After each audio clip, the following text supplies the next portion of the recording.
Overall અગર આપણે માર્કેટની મોમેન્ટની વાત કરીએ તો જે રીતે ઓવરઓલ સેટઅપ આપણને દેખાઈ રહ્યું છે, ચોક્કસ જ બાય ઓન ડિપ્સ યા તો કન્ટિન્યુ તેજી સાથે રહેશું. તો અત્યારે Tata consumer looks very much promising. અત્યારે તમે જોશો ટાટા કન્ઝ્યુમરમાં પણ એક ફ્લેટ હોરિઝોન્ટલ પેટર્નનું બ્રેકઆઉટ છે.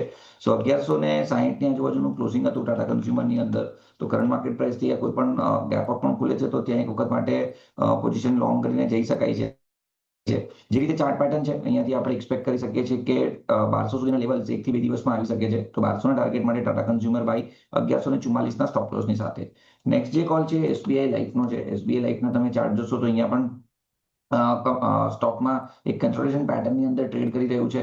એક ફોલિંગ ચેનલ યા તો ફોલિંગ ટ્રેન્ડ લાઇન બ્રેકઆઉટ છે. સ્ટોક પછી ફરીથી બધી ઇમ્પોર્ટન્ટ મૂવિંગ એવરેજીસ ઉપર છે અને મોમેન્ટમ ઇન્ડિકેટર પણ બુલિશ ઝોનની અંદર છે. તો એક વખત માટે એસબીઆઈ લાઈફ પણ કરંટ માર્કેટ પ્રાઇસથી એટલે કે 1840 ની અરાઉન્ડ બાય કરી શકો છો.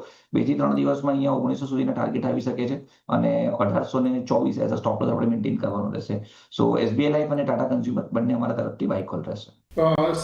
લાસ્ટ 2-3 દિવસથી જો તો એફએમસીજીમાં એક સારું મોમેન્ટમ જોવા મળ્યું છે. એટલે એફએમસીજી માંથી સૌથી પહેલો સ્ટોક રહેશે વરુણ બેવરેજીસ. વરુણ બેવરેજીસમાં અગર આપણે ફેબ્રુઆરી મહિનાથી જો તો એક મોટી 560 થી લઈને એક 425 સુધીની રેન્જ બની છે અને આ પર્ટિક્યુલર રેન્જમાં એક્ઝેક્ટલી ડબલ એક બુલિશ પેટર્ન છે.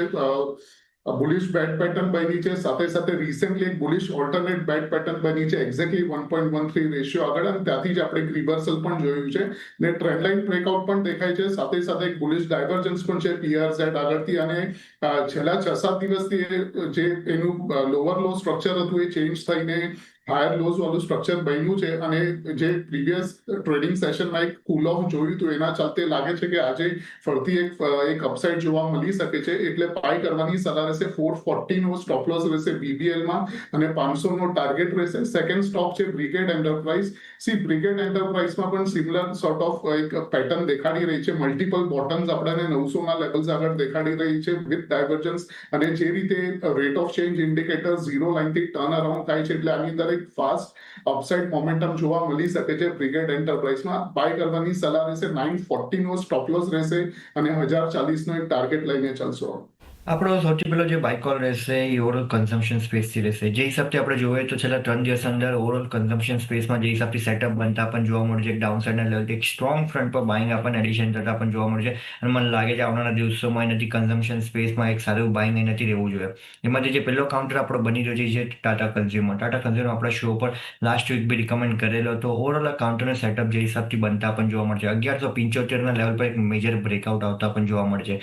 1175 ઉપર આ કાઉન્ટર જેમ નીકળી જાય છે એના ઉપર થોડોક ટાઈમ બી સ્ટેબલ થઈ જાય છે તો ત્યારબાદ એક સારી વીકલી અને મંથલી રેન્જ શિફ્ટિંગ આપણને કાઉન્ટરમાં થતા જોવા મળી શકે છે.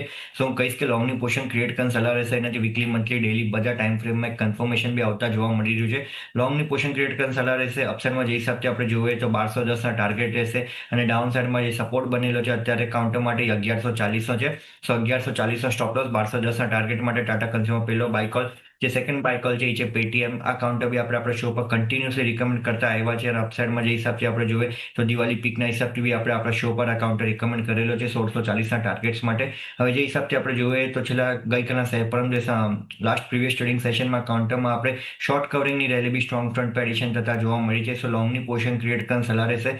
1240 નો સ્ટોપ લોસ રહેશે. અપસાઇડમાં 1340 ના ટાર્ગેટ્સ માટે પેટીએમ બીજો બાય કોલ રહેશે અને જે થર્ડ બાય કોલ છે એ છે પીજી ઇલેક્ટ્રોપ્લાસ્ટ.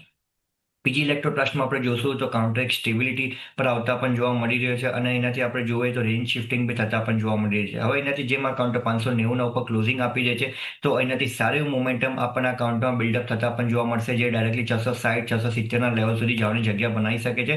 સો લોંગની પોર્શન ક્રિએટ કરીને સલાહ રહેશે. રિસ્ક રિવોર્ડ ફેવરેબલ ઝોનમાં છે. 570 નો સ્ટોપ લોસ રહેશે. અપસાઇડમાં 630 ના ટાર્ગેટ્સ રહેશે.